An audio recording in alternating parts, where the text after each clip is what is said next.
In a matter of days, the next generation of gaming will kick off and the PlayStation 5 will be available in both standard and digital editions. But is that right enough to get you to cough up a fair penny right now to upgrade from a PS4 or PS4 Pro, or should you wait? And if you are only just considering a PlayStation for the first time, which will be best suited to your needs and budget?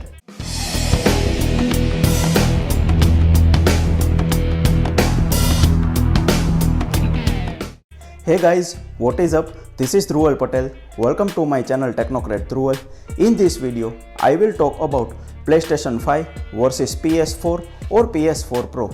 I will cover some of the very important aspects like design, processing and graphics, memory and storage, controller, games and accessories, home entertainment and prices. I hope this will help you to choose between PS5 and PS4 or PS4 Pro. Before we begin, please consider subscribing to my channel and hit the bell icon to get notified whenever I upload new video. You can also follow me on Instagram at Technocrat_Dhruval. Now, without keeping you all waiting, let's get started. Both the PS4 and PS4 Pro have a similar design aesthetic like a console flavored sandwich. The Pro is fatter, but they each sit in a similar footprint in your AV cabinet. The PlayStation 5 on the other hand is mammoth, considerably taller and heavier than either PS4. It also looks different with white elements and a form factor that looks for better standing on its end than laid flat. It has faceplates either side and will be tricky to cram into an average TV cabinet or stand. But its size isn't just for aesthetic reasons. The faceplates hide an enormous fan and vacuumable dust ports. More powerful processing usually comes at the cost of cooling, so the PS5 is designed that way to keep it as cool as possible. Certainly, it runs silently. Not so PS4 Pro. That sounds like a helicopter taking off these days. It runs so hot. The PS4 is also known for its fan noise too. Naturally, the PS5 represents a next generational leap in tech, so the processing unit and GPU are significantly more advanced than the ones used in the PS4 models. All three consoles, base PS4, PS4 Pro and PS5, use custom AMD CPUs, but the processing potential greatly improves as you move up the family. Both the PS4 and PS4 Pro sport the same octa-core into 86 or 64 AMD Jaguar chipset, while the PlayStation 5 adapts a much more recently crafted processor modeled on AMD's octa-core Zen 2 design. It runs at 3.5 GHz per core for starters, which makes it a heck of a lot more faster than the current gen alternative. As for graphics, this is even more diverse.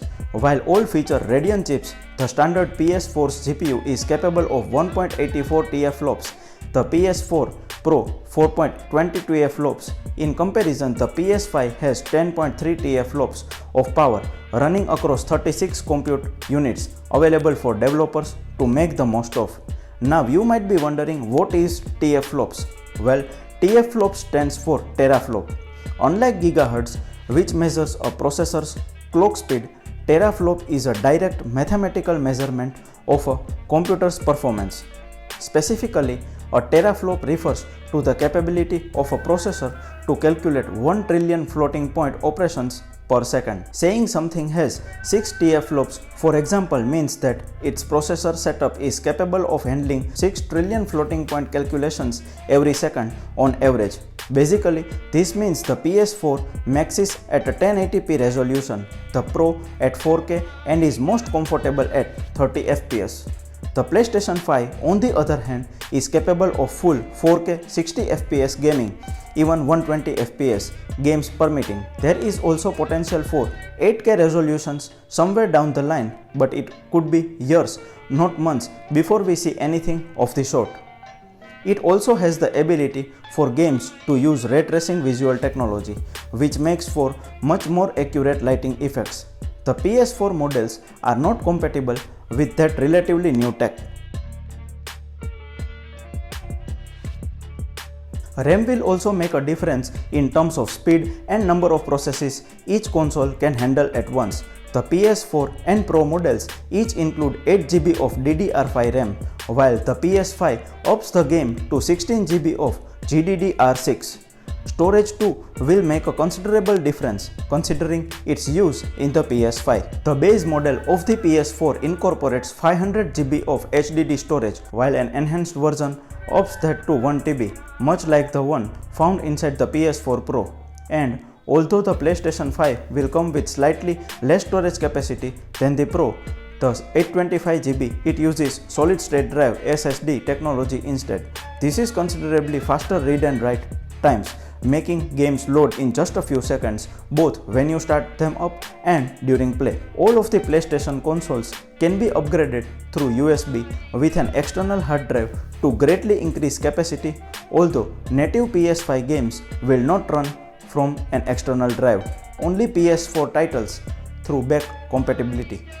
You can upgrade the hard drives in both PS4 and PS4 Pro right now, while you will have to wait until Sony activated the SSD expansion slot in the PS5 to accept third-party cards. After years of DualShock controllers, with the PS4's DualShock 4 being the current iteration, PlayStation has developed a new controller for the PS5. The DualSense looks slightly different, more like an Xbox controller, but also has haptic technology on board that replaces the age-old rumble packs. There are also adaptive triggers. One of the best surprises we got in recent times is that PlayStation 5 is backward compatible with the vast majority of PS4 games. That means you can take your back catalog with you when you upgrade. Some even run with greater or more stable frame rates and resolution. Also, some games such as Cyberpunk 2077 enable free upgrades whereby if you purchase the PS4 version first, you will be able to get the PS5 version at no extra cost after you upgrade. One accessory that we are thrilled to see return is the media remote. The dedicated remote control for PS5 will help navigate through streaming services and Blu-ray playback. Strangely, Sony decided against releasing an official one for PS4, even though it proved popular on the PlayStation 3 before. Although Sony was bullish about only including a Blu-ray deck on the PS4 and PS4 Pro, even though the latter is capable of 4K HDR video playback, it has decided to add a full 4K Ultra HD Blu-ray player to the PlayStation 5. Better late than never. Naturally, the PS5 Digital Edition won't have a drive at all. All of the consoles have or will have access to numerous video and music streaming services, with the Pro and PS5 capable of 4K HDR. The standard PS4 has HDR capabilities but is locked up to 1080p. The PlayStation 5 costs £449 for the standard model and £349 for the discless digital edition. That might prove a bit spicy for your budget. If so, the PS4 Pro currently costs around £410, while a 500GB standard PS4 will set you back from around £280 to £300.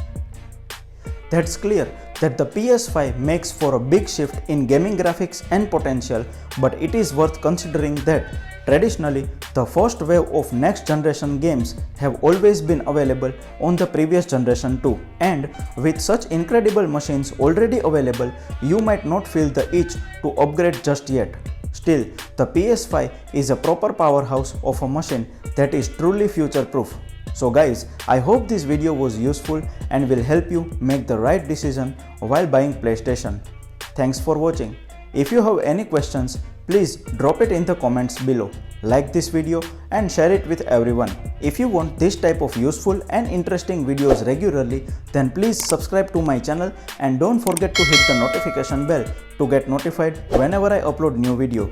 Also follow me on Instagram at Technocrat_Dhruval. We'll see you guys in the next useful video. Till then, stay safe and stay motivated.